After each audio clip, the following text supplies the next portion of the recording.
কলকাতা গর্বের শহর, আমাদের স্বপ্নের শহর। তবে এখানে সবেধন নীলমণি বিমানবন্দর একখানাই। দিন দিন বাড়ছে যাত্রী সংখ্যা, চাপ বাড়ছে। পরিস্থিতি সামাল দিতে কলকাতার কাছেই নতুন আন্তর্জাতিক বিমানবন্দরের প্রস্তাব দিয়েছে কেন্দ্র, কিন্তু সবটাই আটকে জমি নিয়ে জটিলতায়।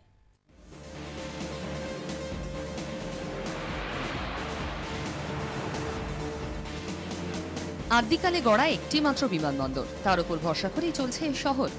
আর কতদিন? কলকাতার আশপাশে আরেকটি নতুন বিমানবন্দর গড়তে ইতিমধ্যেই রাজ্যকে প্রস্তাব দিয়েছে কেন্দ্র।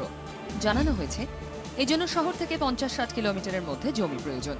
নতুন বিমানবন্দরের জন্য রাজ্যের কাছে 1 লক্ষে 1500 একর জমির দাবি রাখা হয়েছে। বারাসত, বসিরহাট, কল্যাণী, ডানকুনিতে জমিও পছন্দ কেন্দ্রের। রাজ্যের পর্যটন সংস্থাগুলোর বক্তব্য, যে হারে যাত্রী সংখ্যা বাড়ছে তাতে নতুন আরেকটি বিমানবন্দর খুবই জরুরি। পার ডে আমাদের যে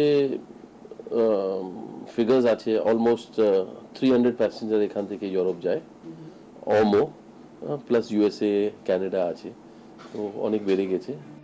প্রস্তাবিত নতুন বিমানবন্দরটি শুধু আধুনিক নয়, একেবারে অতি আধুনিকভাবে গড়ার পরিকল্পনা কেন্দ্রের।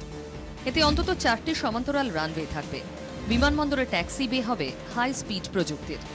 এয়ারবাস A380-র মতো বিমান নামার ব্যবস্থাও থাকবে নয়া আন্তর্জাতিক বিমানবন্দরে। ভিতরে থাকবে শপিং মল, হোটেল, রেস্তোরাঁ। প্রস্তাব রয়েছে, প্রয়োজনীয়তা রয়েছে, কিন্তু সবটাই এখন আটকে জমির প্রশ্নে। রাজ্যের বক্তব্য, একসাথে 1500 একর জমি দেওয়া কখনোই সম্ভব নয়। কলকাতার কাছাকাছি যদি নিতে হয় তাহলে সর্বাধিক 50 থেকে 60 একরের মতো জমি দেওয়া যেতে পারে। নয়া বিমানবন্দরের জন্য শহর থেকে 200 কিলোমিটার দূরে জায়গা নিতে রাজি থাকলে 600 থেকে 700 একর জমি দেওয়া সম্ভব। রাজ্যের যুক্তি, নতুন আন্তর্জাতিক বিমানবন্দরই যদি গড়তে হয় তাহলে অন্ডালের বিমানবন্দরটিকেই আরও আধুনিক করা হোক।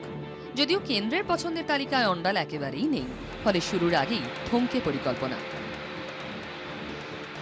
ঋতিক মণ্ডলের রিপোর্ট, 24 ঘন্টা।